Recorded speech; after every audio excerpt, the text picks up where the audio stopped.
ખંભાળિયા અમે એક પેટ્રોલ પંપે ઊભા રહ્યા હતા. એમાં એક મિત્ર મળ્યો, આપણા પરિવારનો છે, રાઇડિંગનો શોખીન છે, ઉંમર નાની. શું નામ છે? શ્રેયાંશ નામ. અને એની પોતાની ખુદની પણ એક ચેનલ છે. શું નામ છે ચેનલનું?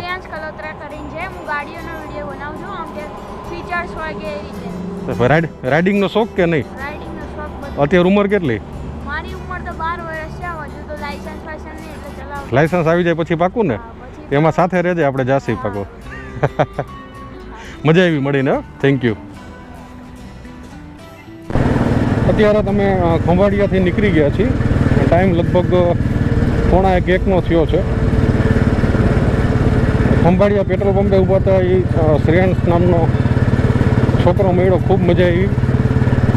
અને પોતાને એને ખુદને બાઇકિંગનો શોખ હતો, પણ એની ઉંમર નાની હતી.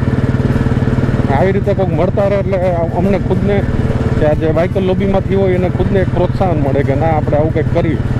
પણ એ જે આ બધા છોકરા જોવે છે એને હું જે સૂચન આપું છું, એ બધા એક ખાસ ધ્યાન રાખજો. એમ કે તમે જે કરો એ ખાસ પોતાના પૈસા, પોતાની કમાણીથી આગળ વધો. અને જ્યારે પણ બાઇક કે રાઇડિંગ કોઈ પણ કામ કરો ત્યારે હંમેશા સેફ્ટીની સાથે એ ભૂલતા નહીં. અને સ્પીડ લિમિટ, આ વસ્તુનું ખાસ ધ્યાન રાખવું. કારણ કે આ બધી વસ્તુ થતાં કોઈ વાર નથી લાગતી. એટલે માટે હંમેશા સાવચેતીથી આગળ વધવું. ખાસ તો આવડા છોકરા જ્યારે પોતે મહેનત કરતા હોય, પોતે આગળ આવવાની કંઈક કોશિશ કરતા હોય, તો હંમેશા આપણે એને પ્રોત્સાહન દેવું જોઈએ. સારા કામમાં સારું કાર્ય કરતા હોય હંમેશા એને પ્રોત્સાહન દેવું જોઈએ, જેથી કરીને એને આગળ વધવાની પ્રેરણા મળે. અને બીજા કોઈ આવી રીતે છોકરા હોય તેને પણ આગળ વધવાની પ્રેરણા મળે. આ એક ટોલ ટેક્સ આવ્યો, ત્યાં સવારે બુલેટ બંધ પડી ગયું હતું.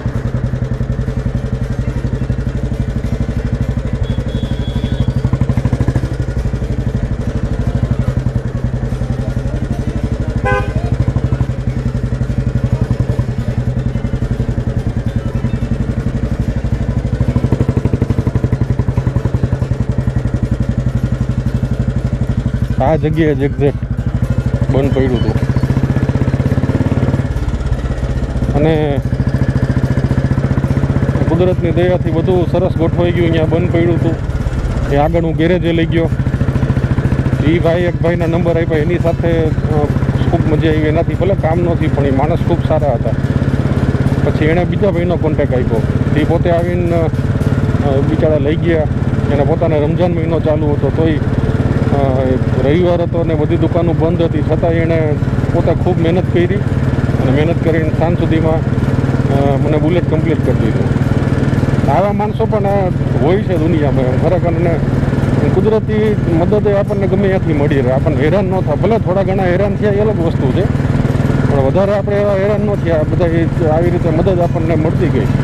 એ બધા ખરેખર માણસો ખૂબ સારા હતા અને સરસ કામ બધું થઈ ગયું આપણું. હવે ધીરે ધીરે આપણે રાજકોટ બાજુ જઈએ. આવી ફેક્ટરી બધી એની લાઇટિંગ ને બધું કેવું સરસ લાગે છે. ખબર નહીં ગોપ્રોમાં તો નજર આવે કે નહીં આવે, લાઈવ જોવામાં તો બહુ સરસ લાગે છે. તારા ન ચમકતા હોય બધા, સરસ લાગે. અમે અત્યારે ખાવડી પાસે પહોંચ્યા. નવી વસ્તુ થઈ કે અમારી સાથે જે ગાડી હતી એનું આખું ટાયર જ ફાટી ગયું.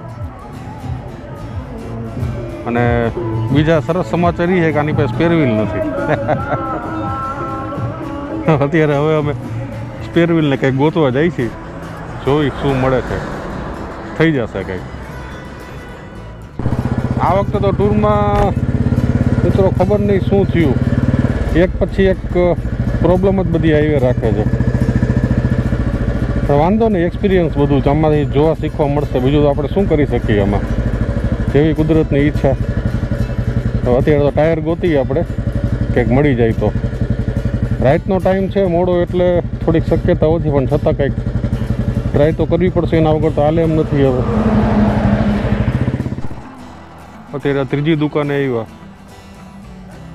માણસ કોઈ ઉઠતું નથી, કોઈ જવાબ નથી દેતો. અમે સુવાનો ટાઈમ હોય બધાને, કોઈ કંઈ જવાબ નથી દેતું.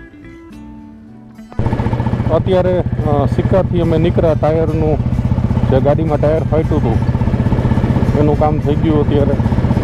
આમ જોવા જઈએ તો આજ તો આમ ખૂબ હેરાન થયા બધી રીતે. ટ્રીપ નાની હતી, કાંઈ હતી નહીં એવડી મોટી. નાની ટ્રીપમાં ઘણા હેરાન થયા, પણ કાંઈ વાંધો નહીં. પણ જે ખાવાનું હતું એ તો થઈને જ રહેવાનું હતું, પણ છતાંય કુદરતે આપણને ઘણું સામે સહેલું કરી દીધું. ક્યાંય એવા એટલા બધા હેરાન નથી થયા. આવો સમય હતો, સવારનો અમુક સમય હતો, પણ એ ક્યાંય સમય અમે ખોટી રીતે ક્યાંય હેરાન નથી થયા. બધું કોકને કોક રીતે આવીને કામ થઈ ગયા છે અમારા.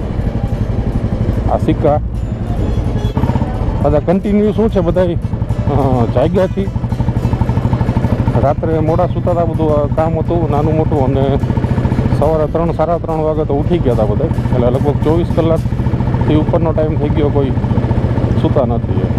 એટલે થોડુંક એ બધાને એમ હતું, પણ એ તો ચાલે, કે વાંધો ન આવે, ધીરે ધીરે થઈ જાય. એટલે ધીરે ધીરે જો અત્યારે બધા ગાડી બુલેટ બધું સાથે જ છે, જો કોઈ ચિંતાનો વિષય નથી. પણ બધા થોડાક ટેન્શનમાં આવી ગયા કે આવું કેમ થાય છે, આવું કેમ થાય છે. બધાને સમજાવ્યું એ કુદરતની ઈચ્છા, પણ જે થયું સારા માટે થયું, કે મોટું થવાનું હતું ને ટૂંકમાં બધું આપણે સરસ પતી ગયું. ને આ તો એવા ક્યાંય આપણે ખોટા હેરાન નથી થયા.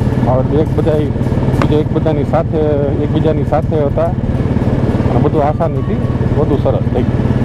આવું તો આવીને રાખે બહાર નીકળ્યા હોય તો. જે વસ્તુ આપણા હાથમાં નથી એના વિશે ખોટું વિચારે શું કામ દુઃખી થવું જોઈએ. ક્રોસ કર્યું અત્યારે રાજકોટ. હવે 25 કિલોમીટર જેવું છે, અને ટાઈમ લગભગ 6:30 વાગ્યાનો થઈ ગયો છે. 7 વાગ્યાની આજુબાજુ રાજકોટ પહોંચી જાય. અને ઠંડી ખૂબ સારી છે. દિવસે ગરમી એવી હતી, અત્યારે ઠંડી એવી. અને સુરત દાદાને નીકળવાનો ટાઈમ થઈ ગયો છે. ગઈકાલે સુરત દાદા નીકળ્યા ત્યારે અમે દ્વારકા જતા હતા, અને અત્યારે સુરત દાદા પાછા નીકળ્યા ત્યારે હવે પાછા રાજકોટ જઈ. કન્ટિન્યુ લગભગ અમે 29 કલાક જેવું કન્ટિન્યુ જઈ ગયા છીએ, અને લગભગ સાવ આરામ જ નથી થયો. રાઈડમાં ખરેખર ખૂબ મજા આવી. દર્શનને બધું સરસ થઈ ગયું. નાની મોટી તકલીફ થઈ તો અલગ વસ્તુ છે, બાકી ખૂબ મજા આવી. દર્શન બધું ખૂબ સરસ થઈ ગયા બધી જગ્યાએ. હવે લગભગ હમણાં અડધી કલાકમાં રાજકોટ પહોંચી જાય. સાયકલ સવાર છે બધા. પડતરી લગભગ સવારે ગયા હશે. જાય છે રોજ સવારે પડતરીની આજુબાજુ 40-50 કિલોમીટર રસ્તા આ બધા લગભગ ડેઈલી કરે જ છે. અને બીજું, મારા પપ્પા એનો વિડીયો તમે જોયો હશે નર્મદાનો, તે અને તેનું ગ્રુપ પણ આજે દ્વારકા દર્શન કરવા માટે સાયકલ લઈને નીકળ્યું છે. સવારે નીકળ્યા છે, પણ અમે ભેગા નથી થયા. અમે મોડું થઈ ગયું વધારે, એટલે નકર તો આપણે ભેગા થાય. 3-4 જણા છે પપ્પાના મિત્રો, બધા સાયકલ લઈને નીકળ્યા છે આજે. તો અમે મિત્રો રાજકોટ પહોંચી ગયા છીએ સહી સલામત બધા. અને ખૂબ મજા આવી રાઈડમાં. દર્શન બધા ખૂબ સરસ થઈ ગયા. યાદગાર એક રાઈડ થઈ ગઈ. અને નાની મોટી સમસ્યા હોય તો હાલ્યા કરે, એમાં કોઈ મોટો ટેન્શનનો વિષય નથી. દર્શન બધા સરસ થઈ ગયા, ખૂબ મજા આવી. અને ખાસ બધા વિડીયો જોજો, બીજાને પણ દેખાડજો, લાઈક કરજો, શેર કરજો, અને સબસ્ક્રાઈબ જરૂર કરજો. અને આના પછી એક મોટી રાઈડ હજી હું વિચારું છું. અત્યારે આ તો એક શોર્ટ રાઈડ હતી 1 દિવસની.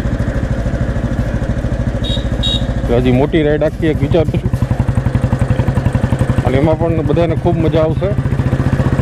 એટલે ખાસ બધા વિડીયો જોજો, બીજાને દેખાડજો. ત્યાં સુધી જોડાયેલા રહો. મળીએ એક નવા વ્લોગમાં, નવા વિડીયોમાં, નવી જગ્યામાં. જય હિન્દ, જય ભારત.